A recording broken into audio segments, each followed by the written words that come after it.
intense game here between these two teams. Ian Bennett shot on goal! IB26, number 4! And that was a laser. Little inside-out move that time. Ripped a dipper that time by Ian. Let's see who provided the screen in front.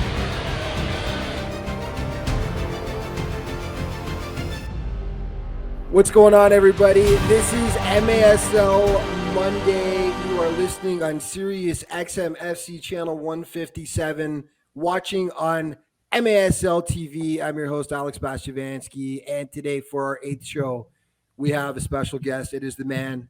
It is the legend. It's IB26. It's the Canadian assassin. I got too many nicknames for you at this point, man. We can go on and on. It's Ian Bennett, the 2-time defending, reigning MASL MVP. Ian, how's it going, buddy? Good, man. Thanks for having me, Alex, man. It's good to be on the show, man.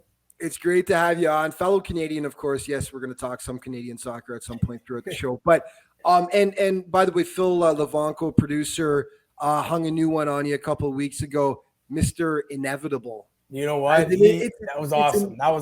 That's a good one, huh? Yeah, it was very good. That's a good one, man. We got a lot to talk about today. We're going to start with, big game yesterday, obviously, against Utica, which we will get into the game. We're going to talk about the streak first and foremost, because the 40-game goal-scoring streak, the last time that you previously had not scored was February 19th of 2021 when you were playing in that pandemic year for Florida. 40 straight games after that. It ended yesterday, but we've got to point out, of course, that there is a streak that's still going, which is now at 41 games, and that is the point streak. Yeah, I love it. It did drive an assist, but then talk about the streak and what that was like for you in that goal scoring streak. It just seemed like it was never going to end.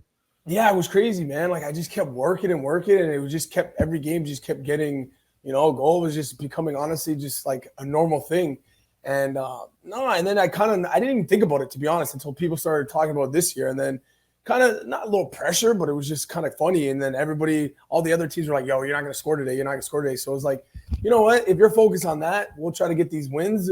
But honestly, it's a testament of my hard work and obviously all the good teammates I played with, because obviously they give me the ball and stuff. So I play with a lot of great teammates, and they're honestly, they're unselfish, and they look for me a lot because I can score goals. So, but it's been good, man. I work hard, and honestly, but the biggest thing is about getting those dubs, right? Getting those wins. So, like, if I have to score a goal a game, 3 goals a game, no goals a game, as long as we win, it's all that matters to me. And the last goal you guys scored yesterday, Luan Oliveira, who played amazing yesterday, going down the left side, he's looking for you. He wants to try to get you that ball. The net is empty. Man, Utica was made. It's almost like it was more important to cover you in that moment because there was a clear path to the net. He had to take it. He put it in the empty net, but that was sort of the last chance to get you the ball there. And it's too well covered, weren't you? Yeah. It was honestly that was like one of the toughest games I've ever played. Like they just didn't give me a sniff. They didn't give me an inch. I still had some chances, so I still put it on myself. But Utica played good, man. They were hungry, man. They didn't want me to score, and obviously they did a good job. So kudos to them. 5-3 win for the Wave, and it was a fantastic game. Let's talk about the performances of Willie B and Andrew Coughlin as well for Utica. The goalies were really the story of that game, weren't they? Yeah, Coughlin was great. After obviously we gave him a beating the other day, I scored 5 on him, so I know he was going to bring it. But to be honest, Willie B, man, honestly, that game could have been flipped over easy. Willie's been such a bright spot. He's just been awesome, man. I think he made 2 big saves before the blue card. But he was fantastic, man. The guy, to let in 3 goals, and honestly, I don't even think 3 goals were his fault. I think it was on us. So, the guy could have had a shutout, but he's been a bright spot. He's been awesome, man. To be honest, probably the best signing, probably not even just for the team, I think in the league, man, to be honest. I was going to ask you, what kind of confidence did he bring to your team knowing that he was between the posts this year?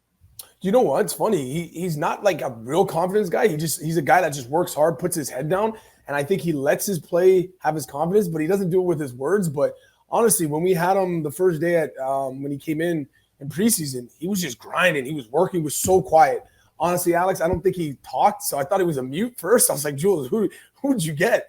But the guy was just studying and really listening and taking everything in. And the guy's been unbelievable. And honestly, he's probably one of the greatest guys, like off the field too. He's just a great guy, man. I love him. I've interviewed him before. He's an awesome guy. Let's talk about your performance so far this season. The Wave, first place in the East, 8-2-1, plus 12 goal differential. Let's talk about the performance of the team. It's a step up from where you guys were last year for sure, where it was a grind to make the playoffs. But you guys have looked pretty darn good so far this season. Yeah, Jules said he picked up some guys, some local guys and some other guys that were coming around. And I was like, all right. So we kind of honestly didn't have anything. We didn't have any goals set. We just kind of said, okay, let's see what we got the first 5 games. And then we'll kind of go with it. And then now, obviously, the goals are probably set now. Now, obviously, make the playoffs. Obviously, now, hopefully, win the Eastern Division now.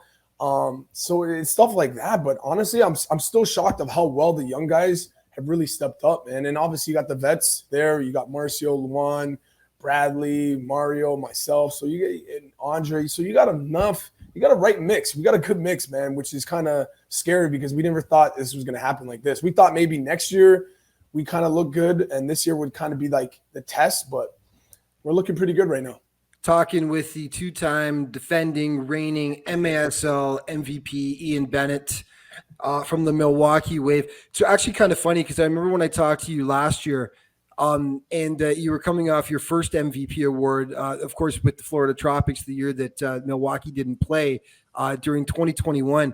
And I remember you saying to me, out of all the years to win it, that this is the year that I end up winning it. I think you thought that you should have probably won it before that as well, some other years, but now it's 2 in a row.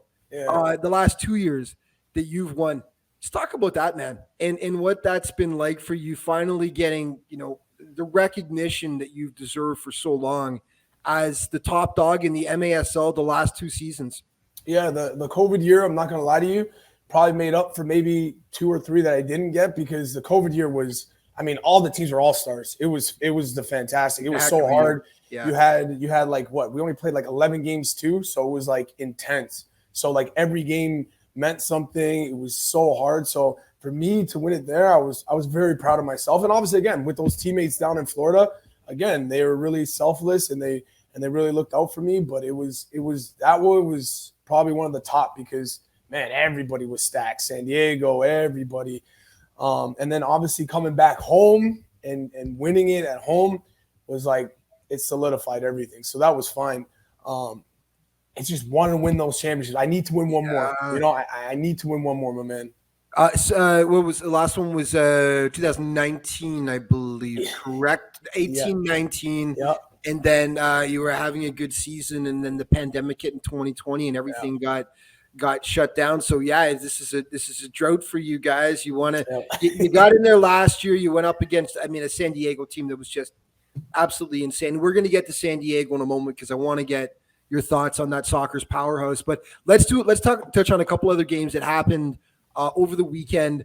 Kansas City taking down St. Louis. It seems like every single time these guys play, it's a 1-goal game, either in overtime. But you saw what happened. Again, at the death in the last few seconds of the game, Kansas City pulls it out and wins 6-5. It's a heck of a rivalry, isn't it? Yeah, those guys are crazy. They work hard, man. They bang. And they always seem to be playing each other. All 3 of us seem to be playing each other every weekend. But no, it was a good goal by that rookie. He came in and he scored. He got his goal. But, it's a battle, man, when you play those teams. They want to win. And obviously everybody's kind of fighting for positioning, going to the playoffs, right? No one wants to be 4th or 5th. So you got to kind of win these games. So, like, halfway through the seasons, some teams played more. But they're all must-wins now, right now, going into, especially in the East. Yeah, it was Junior Kazim with 37 seconds left in the game, flipping the script. Of course, they wanted it so bad, KC, after St. Louis with it was 0.9 seconds on the clock the weekend before, tying the game and then winning it in overtime by Utica Carvalho, getting that goal top shelf. So anyway, you guys in the comments have got an awesome rivalry as we talked about before, and I wanted to get your thoughts on something. A couple weekends ago you played in KC, and the incident happens with James Togba going into the boards. Scary moment, man. Scary moment. headfirst into the boards. He was knocked out cold, had to get stretchered off, was fine. Thankfully, went to the hospital, gave the thumbs up and everything. But in that moment, and I talked to Eddie P about this from the Dallas Sidekicks a couple of weeks ago, and James Togba gave his thanks to you guys as well as his teammates, but you guys as well for the love. In that moment, talk about that, what that's like, because we referenced it as like sort of like a Bills Chiefs moment from, of course, when the Bills player went down and had to be taken to the hospital. But in that moment, you're just all teammates, aren't you? Yeah, when Togba hit, honestly, he went so fast, and then he was going so fast, and then when the sound that he made, Alex, it was crazy. Like, it was like just we stopped. And honestly, he was out. Like, he was out for a good minute. I didn't think he was going to wake up, to be honest. He wasn't moving, but then obviously when he opened up his eyes, then he started moving his limbs a little bit. But honestly, it was a scary situation, man. Like, you don't want to ever see a player, anybody, that to happen, especially when you're playing the game, right? Because we all compete at a high level and we all want to win, but you felt for it, man, and we got into it a lot, but then as soon as that happened, I was kind of like, man, are you good? You okay? And sent him a couple messages, and he was good, man. So it's all love, man. And I heard he's doing pretty good. He's recovering, so yeah. I'm happy for him. I liked his the Instagram post he put out afterwards. I don't know if you saw it or not, where he was thanking everyone instead, and then he referred to the fact that his mom, no matter what, of course, his mom was still going to be hope my mom doesn't see this, African mother things or something. It was hilarious. Yeah. But no, he's a great guy, and speedy recovery, James. But anyway, it was great to see. It was a great moment between the two teams where, even no matter how fierce a rivalry is, it trumps everything when there's an injury on the field and everyone comes together. Let's talk about Florida keeping pace with you guys by beating Dallas twice. Yeah, I know. We got games in hand. It's very true, very true. They won 2 games against the Sidekicks. So, and Carvalho, man, that might be the goal of the year so far. That beautiful bicycle kick. Talk about that, man. That was something else. And we were talking before the show. It's sort of mirrored in the exact same spot. Zach Reagott the year before doing that exact same kick. Yeah, coming from the goalie, though, to have that perfect bounce off the wall, it was kind of the lip, and then Carvalho with his class to take it off his chest and bike, just quality finish, creativity at its finest. But what a goal, man. I just don't understand. You hit it like, 60 yards, coming the other way, bang off the board, bike. I mean, goal of the year, man. We could just wrap it up and give it to him unless – I don't know how you're going to get it. I don't know how you're going to beat it. It's like the amount of things that have to go right in that moment, exactly. The timing, everything. The ball's got to come off at just the right angle. It was a phenomenal goal. So they won those 2. Harrisburg, Zach Reagott and Taylor Walter Bond going to Harrisburg in exchange for Rafael Arujo. So big stuff. Zach Reagott did get his get his first goal in a Harrisburg uniform. But your thoughts on Milwaukee, your former team from 2021, on Florida, your former team from 2021. Like you said, you do have games in hand, but they're trying to chase you down this season. Are you expecting it to be a dogfight until the end of the year?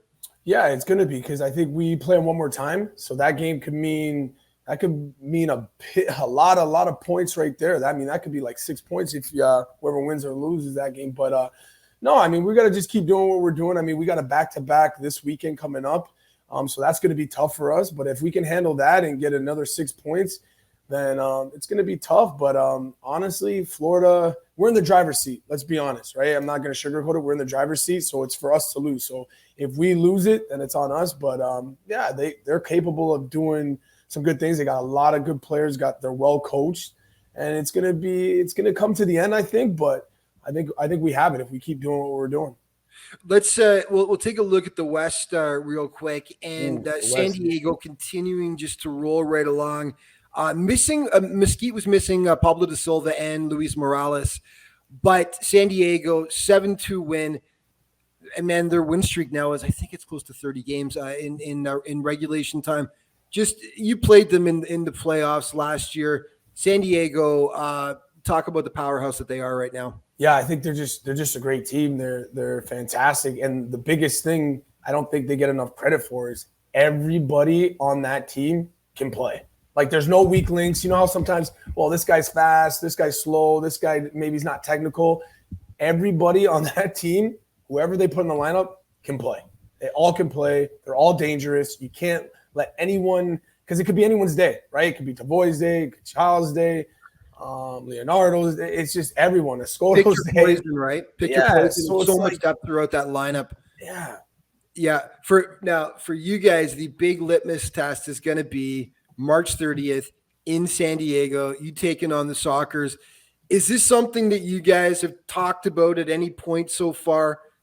First of all, trying to get revenge for last season. The ultimate revenge, of course, would be in the final, if we could make it back to that point, the championship. But you guys have discussed that game in San Diego, and you're looking forward to it?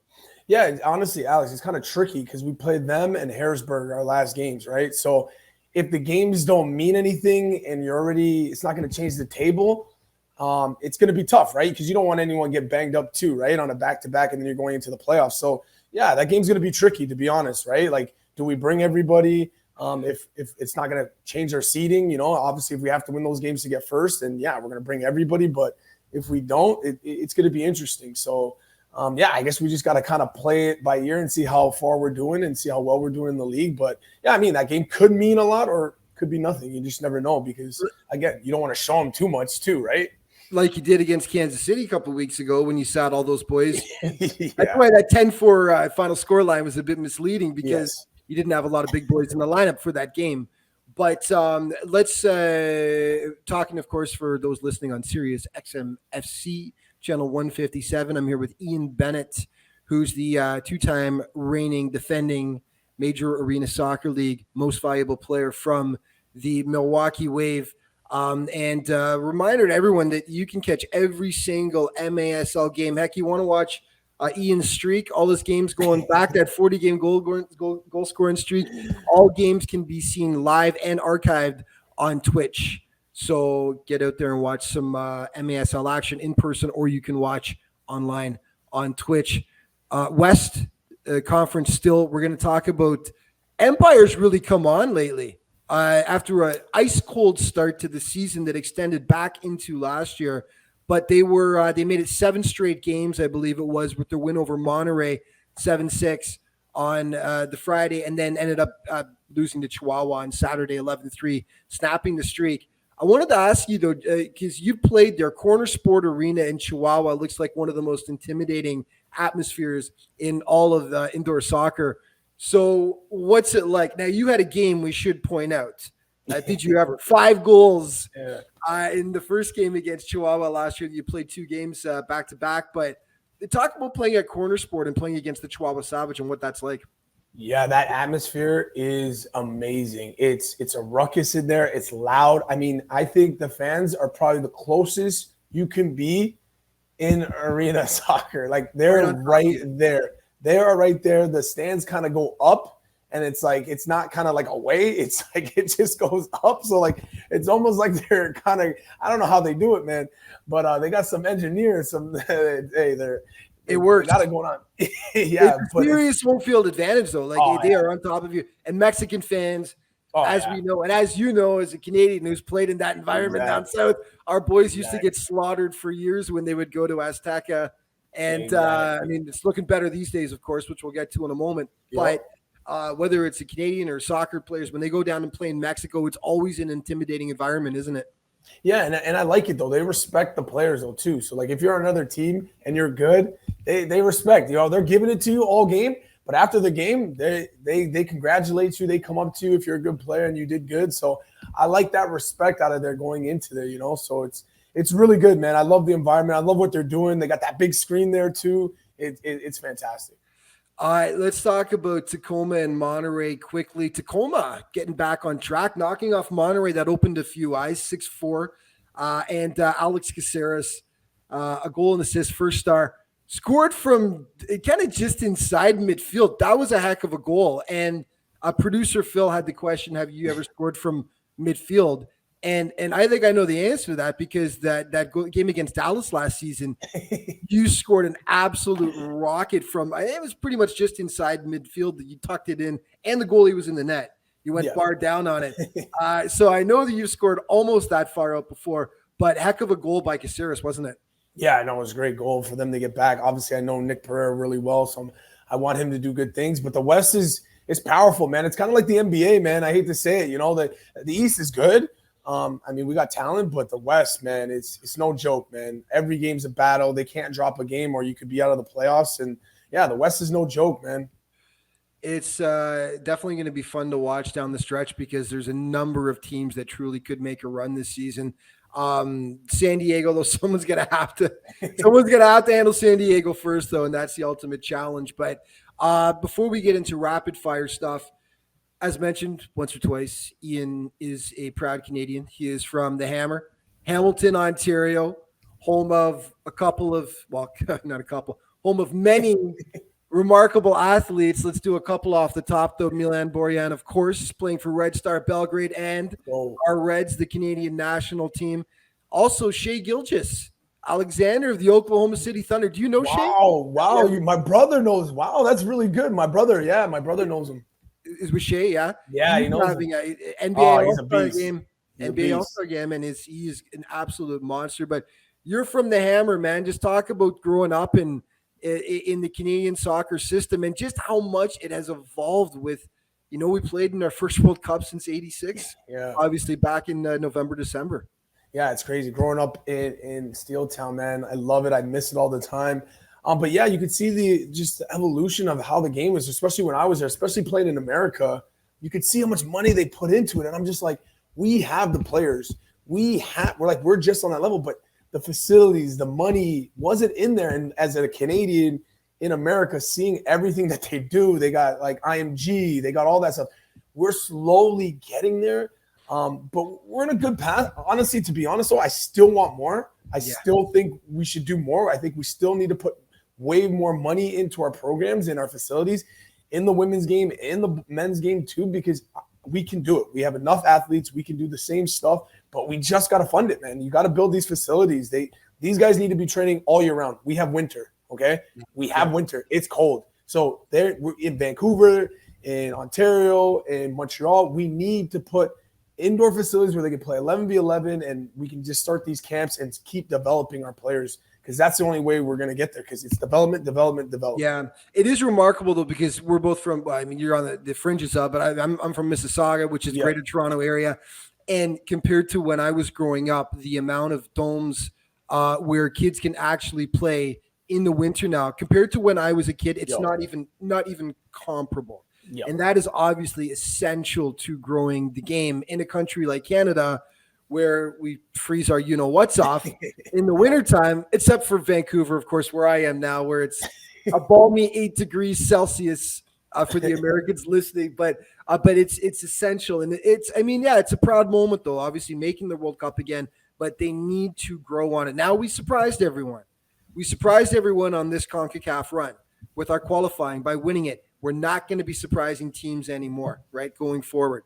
Yeah, so I don't think we need to. Yeah, I think we got to go start winning games now. We got to start punching people in the mouth now. Now we got to start taking over, because every time, even with the futsal national team, they're all proud of us. But it's like, we want to be proud for winning and stuff, Like everyone's like, oh, you guys represented the country well. Yeah, that's great, but we got to start advancing, right? We want to get to the knockout rounds. We want to start getting that. That's the proud stuff now, We don't need the little baby stuff anymore, Well, the expectations are going to be much higher now.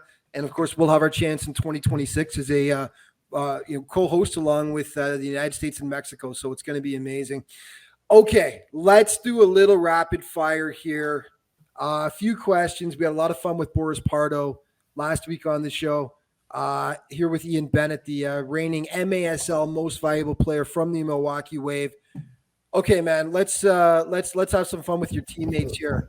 Who is the best dressed player on the Wave? Who's rocking the threads? Oh, I think I gotta say the rookie, man, like Alex Sanchez. He comes in. He's from Chicago. He's got some drip. He's got some swag. I like him. Yeah.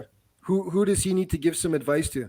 Who's someone who really needs 100%? Luan. Terrible. No. He's the worst. Thank God he's a good soccer player. Thank God, because he is terrible at dressing. The worst. Give us an idea. What are we talking about here? Oh my gosh, he'll wear some dress pants with some like boots, with like a sweater, like the guy is, and then a jacket. The guy's got to get his. I love him to death. This is my guy. But clearly you've had this conversation before. Alex, he'll come in the dressing room sometimes, and all the guys would stare for like 5 minutes and like said, like, did you dress with the lights off? Or like, how did you pick this outfit? Please tell me. Did you let your kids pick it out? Because he's got young kids, right? So maybe he's like trying to be nice. Right. And let his kids pick out and be a good dad. You're giving him an out. You're giving him an out. I'm trying. It's terrible though. How does he take it? Is he okay with it? No, he thinks he dresses well. And that's even worse. I'm going to take a picture and I'm going to send it to you one time. Please send it. I'm going to tell you. Okay. We'll see. All right, that would be amazing. Okay. Which teammate? I mean, in this day and age, we're all on our phones a lot, but which teammate will not get off their phone? I think it's probably Marcio or Mario. Marcio's on it because he's got to do business. Right. He's got to do futsal stuff. Mario's just on it because it's just Mario. He just loves to be on his phone. Does Giuliano ever get on the guy's case about like get off the damn phone? Nah. Jules is cool. We're smart. We got the respect. When Jules is in, we put the phones down. You put the phone away. Yeah, no one's misbehaving like that. Okay. Yeah. Who is the most intense teammate that you have ever had? And it could be any of the teams you've ever played on, indoor, outdoor, whatever. Yeah, the intense, man. I would have to say. I'd say Huff, man. Huff. I'm telling you, even playing against him. When I played against him, we battled, man. That guy is, and then have him on our team and watch him battle some other players, man. He is the most intense, and I love it. He's like fearless. He's a little bit on the crazy side. I love it, but it's Derek, man. He's great, man. He's awesome, but he's intense, boy. You've got to be a little bit crazy to play indoor soccer anyway. 100%. So, I mean, absolutely. Who is, and this is a question I like asking too, because, I mean, you rock the highlights, Craig Childs, Leo Gibson. We always feature you guys. You score the points. It's easy to put you in a highlight reel, but who is an unsung hero on your team that maybe doesn't get enough attention? Oh my gosh, I think that's a great question. I think we got guys like Mario, Alex Bradley. Those guys really work. Guys in the midfield, Stuart Grable, Andre Hayne. You got all those guys. Some of those guys do the dirty work, and then you got obviously the Steinwasser buddies, the brothers. I call them, they're like twins. They look like twins. Right. But those guys work, man. Those guys make our jobs easier. And obviously you could see by the last game, not having those guys in, it's a little tougher, So we miss those guys. But, those guys I would say don't really get the credit they deserve, but they're awesome, especially in training too, right? They push us too in training. That's so essential. Absolutely, yeah. Favorite arena that you've ever played in? To be honest, for me, which I had a lot of success, so I'm biased, I'm going to say KC. I always say that's like they're probably going to get mad at me, but that's like my second field. That's like my field. I like to torch the comments, do you? Dude, they're going to lose it, but it's the blue field. I mean, they copied us because we had the black, and then they switched to the blue, which I love. Right. Yeah. I mean, which is the most intimidating arena, though? I know you say you don't get intimidated, but which atmosphere is the craziest? It's got to be Chihuahua? It's got to be Chihuahua, man. Yeah. It was nuts, man. Those fans are rowdy, man. Yeah, it's got to be Chihuahuas, man. They're into it. They are into it. Okay, toughest keeper you've ever faced? That's easy, man. Boris Pardo, man. He's such a big dude. I don't know where to shoot sometimes. He's so good. He's 100% the hardest. For me, hardest. He's so good. He was giving you some love last week on the show. Oh, for real? No. We asked him about players that if you could, teammates that you haven't had that you would love to have as a teammate or this and that, and who's the hard. And you made the list both for a guy who was toughest to play against and as a teammate that he'd love to have. So that's funny. I didn't even see that part. Yeah, I didn't even see that part. No, you got to tune in, man, more often. No, I can't tune in all the time. I got to work. But no. But I know. I'm just doing what I need to do as a show host here. Okay, we're almost out of time, so we're just gonna do keep your face. Do you have last question? Is there a moment that's ever we've got in the questions here lived rent free in your head? I don't think anything lives rent free in your head, but a goal you wish you'd scored or something that always stuck out in your mind that even PO'd you afterwards that you continued to think about. Yeah, I guess in San Diego when I should have dropped back, I think it was on Tavoy, and they ended up scoring. And I think we could have took San Diego when I was in Florida, and that was the play. If I would have dropped in a little bit, I think I could have stopped them, but I didn't, and they ended up going on to win it because I thought our team was really good. All right, man. Just a reminder, you can watch all of Ian's games with the Milwaukee Wave on Twitch, live or archived. You can also see all the great highlights on MASL TV, on YouTube. Ian, that is it. Congratulations. Okay, first of all, congratulations on getting that goal-scoring streak for 40 games. And congratulations for the ongoing streak of points scored, because you had to pick up the assist yesterday. 41 straight games. Unreal stuff. Congratulations, buddy. And thanks so much for being on the show today. Thank you so much, Alex. I appreciate everything you're doing for us, man. Without you, man, this game wouldn't grow. So I appreciate you so much. There's a lot of great people in the league, broadcasters that are really pumping this game, man. So thanks, brother. Appreciate it. And everyone, just a reminder that every Monday, 10 p.m. Eastern Time, MASL Monday can be heard here on Sirius XM FC channel 157. Thank you so much for listening. See you next week.